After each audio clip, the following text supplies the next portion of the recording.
নমস্কার, বাংলা বার্তা থেকে বলছি সন্ময় বন্দ্যোপাধ্যায়। আজ স্বাধীনতা দিবস।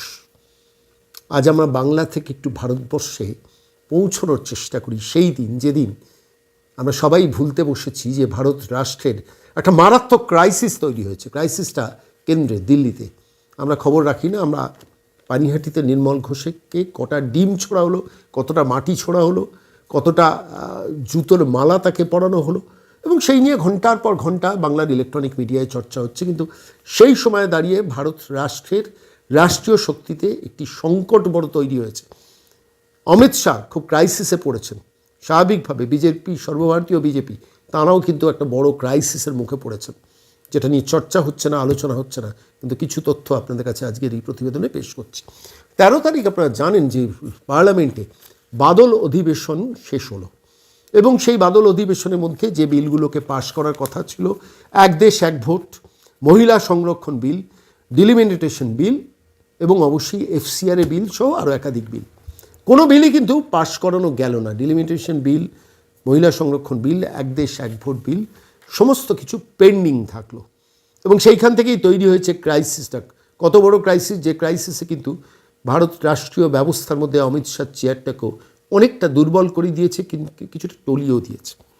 আপনারা জানেন আমি যে বিষয়গুলো নিয়ে বলছি, এফসিআর বিল, বিভিন্ন ভারতবর্ষের রাষ্ট্রের বাইরে থেকে যে অর্থ পশ্চিমবঙ্গ বা এই ভারতবর্ষের বিভিন্ন চ্যারিটেবল ট্রাস্ট কিংবা এনজিওতে যে টাকাটা ঢোকে, সেই টাকার ব্যাপারে নির্দিষ্ট একটি আইন বিধি তৈরি করে সেই বিলটাকে পাশ করাতে গিয়েছিল ভারত সরকার। কিন্তু সেই বিলটা শেষ পর্যন্ত হোঁচট খেল।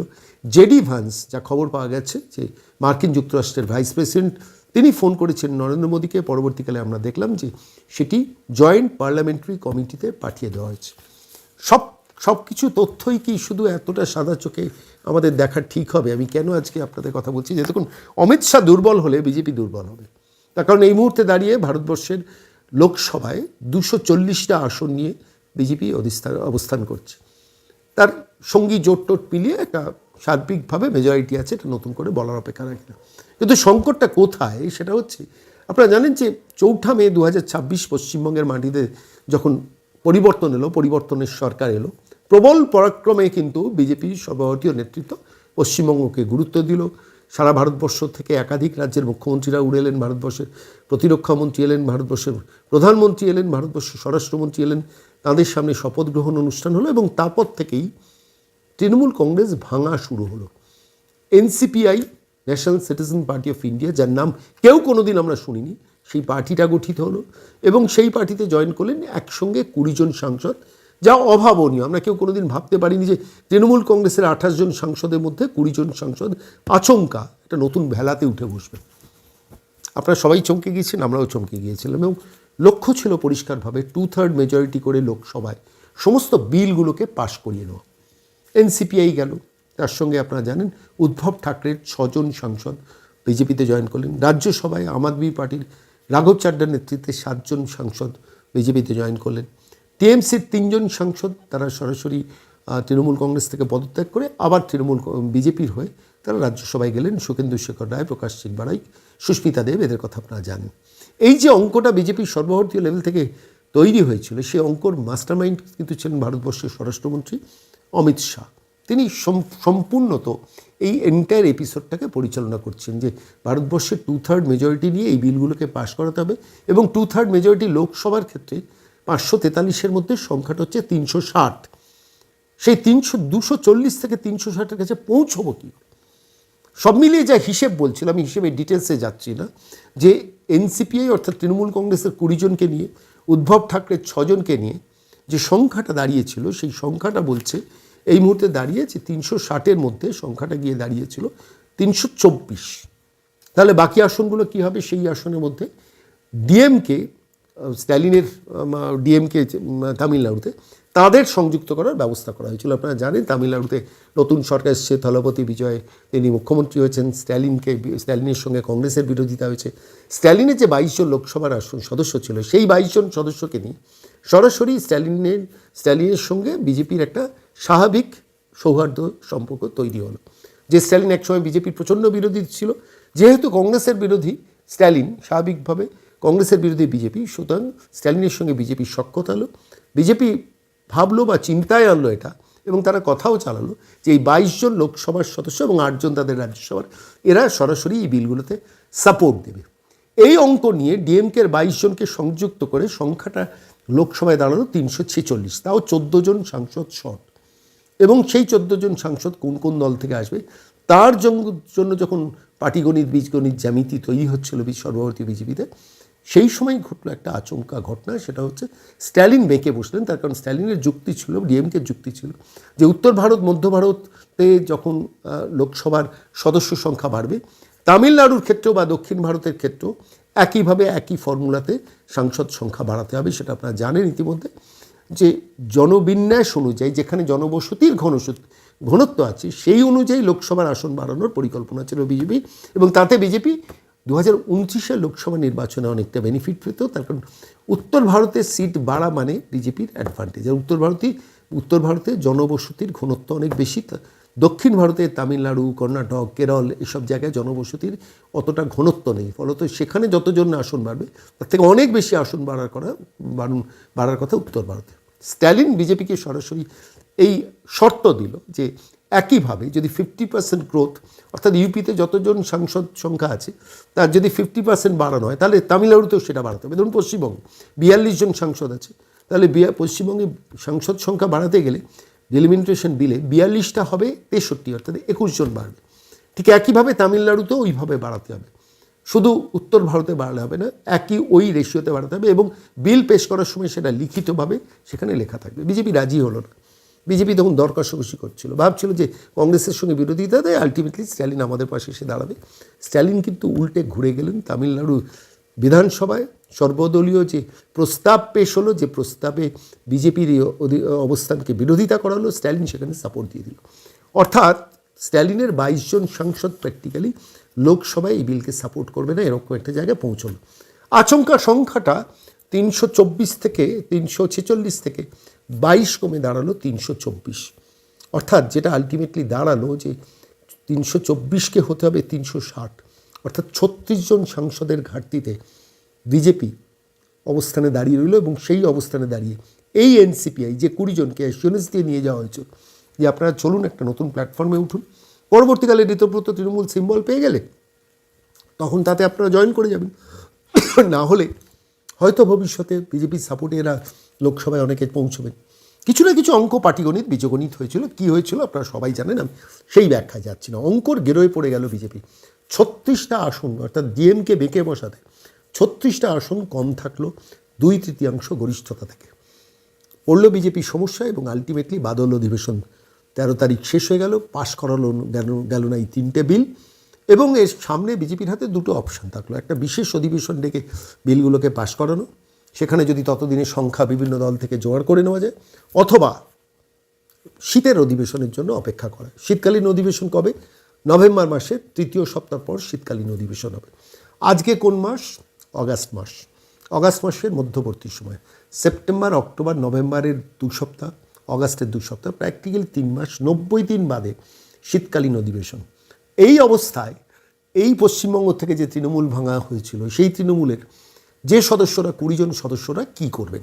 এতদিন তো লোকসভা চলছিল, সবাই লোকসভায় ঘুরছিলেন, সবাই অ্যাটেন্ড করছিলেন, ফটো সেশন করছিলেন, ফেসবুক লাইভ করছিলেন, সবাই এই 20 জন সাংসদ করছিলেন।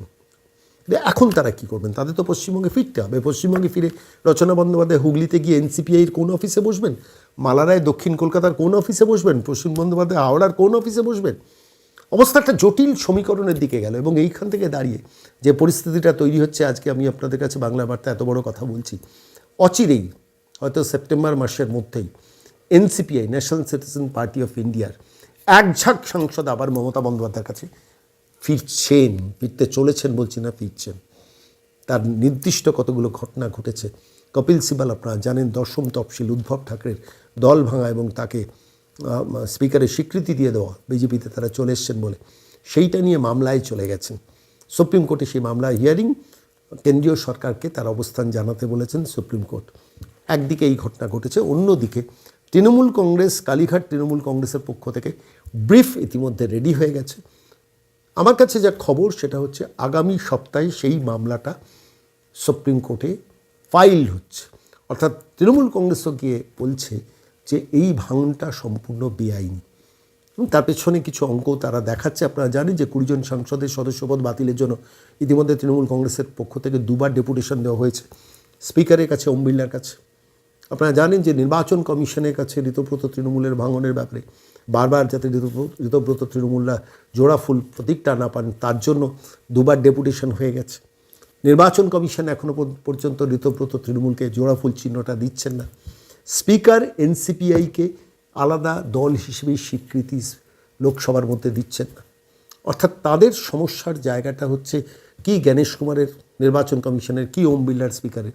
সমস্যাটা হয়ে গেছে সুপ্রিম কোর্ট। কেন সুপ্রিম কোর্টে কপিল সিবাল মামলা ফাইল করেছেন এবং অচিরেই আগামী 7-10 দিনের মধ্যে কল্যাণ বন্দ্যোপাধ্যায়ের নেতৃত্বে বড় টিম এবং মানেকা গুরুস্বামী অন্যান্যরা থাকবেন, তাঁরা আরেকটি মামলা ফাইল করতে চলেছেন সুপ্রিম কোর্টে এই সংক্রান্ত ব্যাপারে, যে মামলার ফলে আগামী দিনে হয়তো এই 20 জন সাংসদের সদস্যপদ বাতিল করার জন্য সুপ্রিম কোর্টের কোনো একটা নির্দেশ জারি হতে পারে। যদিও সুপ্রিম কোর্টের নির্দেশ ওম বিড়লা স্পিকারকে শুনে চলতে হবে তার কোনো মানে নেই, কিন্তু নির্বাচন কমিশনকে তো শুনতে হবে। ফলত আলটিমেটলি এরা পড়ে যাবেন ক্রাইসিসে। এমন একটা পরিস্থিতি তৈরি হয়ে যেতে পারে যে এদের অনেকের সদস্য পদ চলে যেতে পারে। ফলত এরা তখন অপশান ভাববে যে আমি বিজেপির প্রভোকেশন কথাটা বলা উচিত না, বিজেপির কথায় সাড়া দিয়ে আমরা তৃণমূল থেকে স্প্লিট করলাম, মমতা বন্দ্যোপাধ্যায়ের বিরোধিতা করলাম, আমরা এনসিপিআই নামক একটা ছোট্ট দ্বীপে উঠে বসলাম, কিন্তু সেই দ্বীপ তো জলের মধ্যে চলে যাচ্ছে। অর্থাৎ আমাদের সদস্যপদ যদি চলে যায় তার থেকে বাবা ক্ষমা টমার চেয়ে মমতা বন্দ্যোপাধ্যায়ের কাছে পৌঁছে যায়, গিয়ে বলি দিদি যা করেছি ভুল করেছি, আপনি আমাদের গ্রহণ করে নিন। মমতা বন্দ্যোপাধ্যায়ের 2-3 জন সাংসদ ছাড়া সবাইকে কিন্তু গ্রহণ করার অবস্থায় আছেন। আমি যতটুকু যা খবর সংগ্রহ করছি তাতে বলছি তিনি স্বেচ্ছায় রাজি হয়ে যাবেন। তার তো ডুবন্ত তৈরি, জাহাজ তো প্রায় ডুবেই গেছে। ফলত সেই জায়গায় দাঁড়িয়ে যদি 20 জন সাংসদের মধ্যে 10 জন সাংসদও ফিরে আসেন, গ্ল্যাডলি ওয়েলকাম করবেন। তার বিনিময়ে তিনি চাইবেন যে বাকি সাংসদ যাদের আমি নেব না তাদের সদস্যপদ বাতিল হোক। পরিস্থিতিটা কিন্তু গম্ভীর জায়গায় একটা পৌঁছে গেছে দিল্লির রাজনীতিতে। এই অবস্থায় দাঁড়িয়ে এই 20 জন সাংসদের মধ্যে 10 জন সাংসদ বা 5 জন সাংসদ যদি মমতার কাছে ফিরে যান, তাহলে তো 2/3 মেজরিটি থেকে আরও দূরে চলে যাবে বিজেপি। শীতকালীন অধিবেশনেও তো সেটা করতে পারবে না। যার জন্য আপনারা যদি দেখেন যে কয়েকদিন আগে নরেন্দ্র মোদীর সঙ্গে দেখা করতে গিয়ে নরেন্দ্র মোদী বারবার বলেছেন যে আপনারা, মানে এই 20 জন সাংসদকে বলেছেন আপনারা গিয়ে লোকাল এলাকার কাজ করুন, রাষ্ট্র গঠনের কাজ করুন, যোগা ব্যায়াম করুন, শারীরিকভাবে 40-এর ওপর যাদের বয়স তারা শরীরের দিকে নজর রাখুন। ইতিমধ্যে ব্রেকফাস্ট মিটও হয়েছে, বারবার করে এদের সঙ্গে রাজনৈতিক নেতারা বসছেন, ভূপেন্দ্র যাদব বসছেন, শুভেন্দু অধিকারী পশ্চিমবঙ্গ থেকে গিয়ে বসছেন। অর্থাৎ এদের অ্যাসিওর করার চেষ্টা হচ্ছে একটা এনি কস্ট আপনাদের রক্ষা করবো। They have been given the assurance. আমার নিজের যা খবর সেটা হচ্ছে যে ঋতব্রত তৃণমূলকে জোড়াফুল প্রতীক দিলেই আপনারা কেউ ঋতব্রত তৃণমূলে ফিরে যাবেন, ব্যাস মিটে গেল অঙ্কটা যে আমরা এই অরিজিনাল তৃণমূল। কিন্তু সেটাও তো নির্বাচন কমিশন দিচ্ছে না। ফলত এই পরিস্থিতিতে যদি এদের একটা বড় চাঙ্ক মমতার কাছে ফিরে যান, that will be direct defeat for Amit Shah. কেন অমিত শাহই তো লড়াইটা করছেন প্র্যাকটিক্যালি সর্বভারতীয় ক্ষেত্রে। এই এন্টায়ার অপারেশনসটা চালান কিন্তু যে মানুষটি, তার নাম অমিত শাহ। নরেন্দ্র মোদী উপর থেকে সিগন্যাল দেন, এক দেশ এক ভোট, মহিলা সংরক্ষণ বিল, ডিলিমিটেশন বিল, এই 3টে বিল যদি মুখ থুবড়ে পড়ে শীতকালীন অধিবেশনেও পাশ করার মতো অবস্থা যদি বিজেপি না থাকে, সর্বভারতীয় রাজনীতির আঙ্গিকে নরেন্দ্র মোদীর পর অমিত শাহর পক্ষে কিন্তু প্রধানমন্ত্রী চেয়ারে স্টেপিং করাটা will be next to impossible. তখন হয়তো দলের মধ্যে থেকেই চাওয়া হবে যে Nitin Gadkari B the face of BJP. তার কারণ সর্বভারতীয় রাজনীতির যারা খবর রাখেন, অমিত শাহ এবং অন্যদিকে যোগী আদিত্যনাথ, যে 2টি নাম নিয়ে পরবর্তীকালে ভারতবর্ষের প্রধানমন্ত্রী চেয়ারে কে বসতে পারেন এটা নিয়ে আলোচনা চলে। ইতিমধ্যে ইউপির ইলেকশন সামনের বছর, পাঞ্জাবের ইলেকশন সামনের বছর। ইউপি ইলেকশনে যথেষ্ট ক্রাইসিসে আছেন যোগী আদিত্যনাথ। কালকেই দেখছিলাম যে 50,000 টাকা মহিলাদের হাতে দেওয়া হবে, নির্বাচনের আগে 20,000 টাকা, জিতলে বাকি 30,000 টাকা, এমন একটা লোভনীয় অফার মহিলাদের কাছে দেওয়া হবে। কিপিং ইন মাইন্ড যে এই মহিলাদের টাকা, মানে আমি বলছি ভাতার অফার দিয়েই কিন্তু নীতিশ কুমার বিজয় বিহার করেছেন। পশ্চিমবঙ্গে দাঁড়িয়ে বিজেপি তারা 3,000 টাকার অন্নপূর্ণা যোজনা ভাণ্ডার রেশনস দিয়ে মানুষের মন, মহিলাদের মন জয় করেছেন।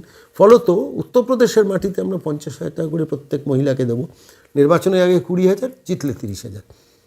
এমন একটি মিডিয়া রিপোর্ট আমি চোখে পড়ছিল কালকে। ফলত যোগী আদিত্যনাথ ক্রাইসিস, জেনজি আন্দোলনের পর বেশ ক্রাইসিস। পাঞ্জাব একদিকে কৃষক আন্দোলন, একদিকে জেনজি আন্দোলন, তার তো প্রভাব পাঞ্জাবে পড়তে পারে। Punjab is not a smooth ground for BJP. তৃতীয় চতুর্থ শক্তি ছিলেন, সেখান থেকে রিকভার করার চেষ্টা করছেন। যোগী আদিত্যনাথ এর আগেই অখিলেশ যাদবের কাছে ধাক্কা খেয়েছেন, ফলে এই নির্বাচন জয়টা খুব সহজ হবে না। একদিকে যোগী আদিত্যনাথ যদি দুর্বল হয়, একদিকে যদি অমিত শাহ দুর্বল হয়, তাহলে অটোমেটিক চয়েসে নীতিন গডকরি উঠে আসবেন। ভারতবর্ষের রাজনীতিতে নরেন্দ্র মোদী 2029 স্টেপ আউট করলেই নেক্সট প্রধানমন্ত্রীর নাম হয়ে যাবে নীতিন গডকরি। এটা প্র্যাকটিক্যালি সর্বভারতীয় বিজেপির কাছে একটা ক্রাইসিস এবং অমিত শাহর কাছে একটা চ্যালেঞ্জ। কিন্তু অমিত শাহর একটা ব্যাপার আছে, ঘুরে দাঁড়াতে জানেন, ওটা ওর ইউএসপি। ফলত সেই জায়গা থেকেই ঘুরে দাঁড়াতে পারবেন। মানে এই ক্রাইসিস ভালো করে ভাবুন, 36-এর গেরোয় পড়ে গেছে বিজেপি। আমি হিসেব করে দেখছিলাম যে লোকসভায় এনসিপিআইয়ের 20 জন, উদ্ধব ঠাকরের 6 জন, রাজ্যসভায় আম আদমি পার্টি 7 জন, টিএমসি 3 জন, মিলিয়ে সংখ্যাটা 36। এই 36কে কিন্তু অমিত শাহ তাঁর ব্রেন প্ল্যানে কিন্তু তারা বিজেপির দিকে হেলে গেছেন। ফলত লোকসভায় আর সদস্য সংখ্যা যেটা 346 হয়ে গিয়ে দাঁড়িয়েছে, যে বিলের পক্ষে যারা সমর্থন করবেন, কিন্তু তাও 14টা শর্ট ছিল। সেখান থেকে আবার 22টা ডিএমকের ফেরত যাওয়াতে আবার সেই 36-এর গেরোয় পড়ে গেছে। 36টা শর্ট, যেটা বেকআপ করা অমিত শাহর পক্ষে নেক্সট টু ইম্পসিবল হবে। আমরা আজকে স্বাধীনতার দিনে এই তথ্যগুলো নিয়ে একটু স্ট্যাটিস্টিক্স নিয়ে কচকচি করলাম, এইটা বলার জন্যই। Amit Shah is in crisis. Amit Shah crisis মানে হচ্ছে সর্বভারতীয় বিজেপির ক্রাইসিস। কারণ আলটিমেটলি দিনের শেষে জেপি নাড্ডাই জেলা রাজ্য সভাপতি, সর্বভারতীয় সভাপতি থাকুন, আর নীতিন নবীনই সর্বভারতীয় সভাপতি থাকুন, তারা কিন্তু দিনের শেষে, আমি বলছি, তাদের চালিকা শক্তি যে মানুষটা ছিলেন, সেই মানুষটা ছিলেন হচ্ছেন অমিত শাহ। নীতিন নবীনের পারফরমেন্স খুবই খারাপ। আপনারা জানেন যে ইতিমধ্যে তিনি যে চেয়ার ছেড়ে এসছেন, সেই চেয়ার ইতিমধ্যে পিকে দখল করে নিয়েছে। ফলত বিহারে তিনি তো চাপে আছেনই, এটা গেল একটা দিক। যদিও তার ইন্টারপ্রিটেশন নানান রকম হচ্ছে, যে অন্য পিকেকে তুলে নিয়ে আসার স্ট্র্যাটেজি, এটা ভুল তথ্য। আদতে বিজেপি হেরেছে, that is the final call. এটা বিজেপির পক্ষে খারাপ দিকে গেছে। ফলত স্বাভাবিকভাবে এইরকম একটা কঠিনতম অবস্থায়, কঠিনতম পরিস্থিতিতে দাঁড়িয়ে, সামনে ইউপি ইলেকশন, পাঞ্জাব ইলেকশন, 36টা আসন কম হয়েছে, ডিএমকে বেঁকে গেল, এনসিপিআই যদি ভেঙে যায়, তাহলে এই বিলগুলো কে পাস করাবে? আর আগামী দিনে 2029-এ ডিলিমিটেশন বিল পাস না হলে বিজেপির পক্ষে লড়াই কিন্তু আরও কঠিন থেকে কঠিনতর হবে। ফলত আগামী 3 মাস আমার নিজের ধারণা অমিত শাহ আরও রাত জাগবেন, দিন তো জাগেনি। তিনি কীভাবে চ্যালেঞ্জটা মোকাবিলা করেন, তিনি কি শেষ পর্যন্ত দিনের শেষে পাশার দানটাকে উল্টে দিতে পারেন। আধুনিক ভারতের চাণক্য একসময় বলা হতো প্রণব মুখোপাধ্যায়কে, এখন বলা হয় আয়রন ম্যান হিসেবে বলা হয় যে মানুষটিকে, তার নাম হচ্ছে অমিত শাহ। অত্যন্ত কঠিন একটা অগ্নি পরীক্ষার মধ্যে পড়েছেন মানুষটি, কিন্তু মানুষটি উত্তরণ জানেন, অবনমন যেমন চোখে দেখেন। সাম্প্রতিককালে 20শে জুলাই আমি দেখছিলাম এই বিলটা পাশ করাতে গিয়ে আটকে গিয়েছিলেন। ফলত তারপর থেকে তিনি হিসেব করছিলেন, সেই হিসেব মিলল না। বাদল অধিবেশনও, বিশেষ অধিবেশন অচিরে ডেকে বিল পাস করা নেক্সট টু ইম্পসিবল। ফলত আগামী 90 দিন, এই 3টে মাস, প্রত্যেকটা ঘন্টা ইম্পর্টেন্ট।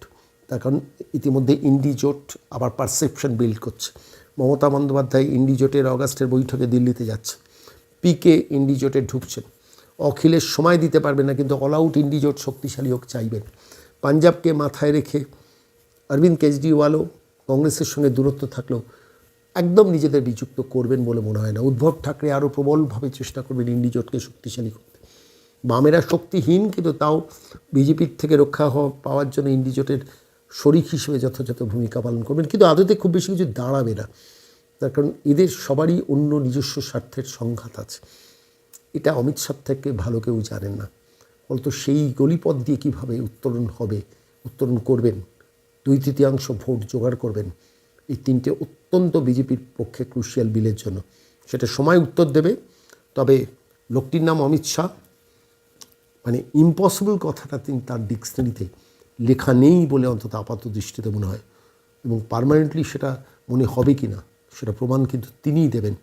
সেই দিকে নজর থাকবে। এই মুহূর্তে বাংলার রাজনীতি যখন পঙ্কিল আবর্তে ঢুকে গেছে, একটি বিধানসভায় একজন বিধায়ককে কতগুলো ডিম ছোড়া হলো নিয়ে যখন ঘন্টার পর ঘন্টা আলোচনা হয়, তখন আমার মনে হয় সর্বভারতীয় রাজনীতিতে একটু আড়ালে চলে যাওয়া এত গুরুত্বপূর্ণ একটা ঘটনা নিয়ে কিছু কথা বলা দরকার। আজ স্বাধীনতা দিবসের দিনে সেইটুকুই তথ্য আপনাদের সঙ্গে আদান প্রদান করলাম।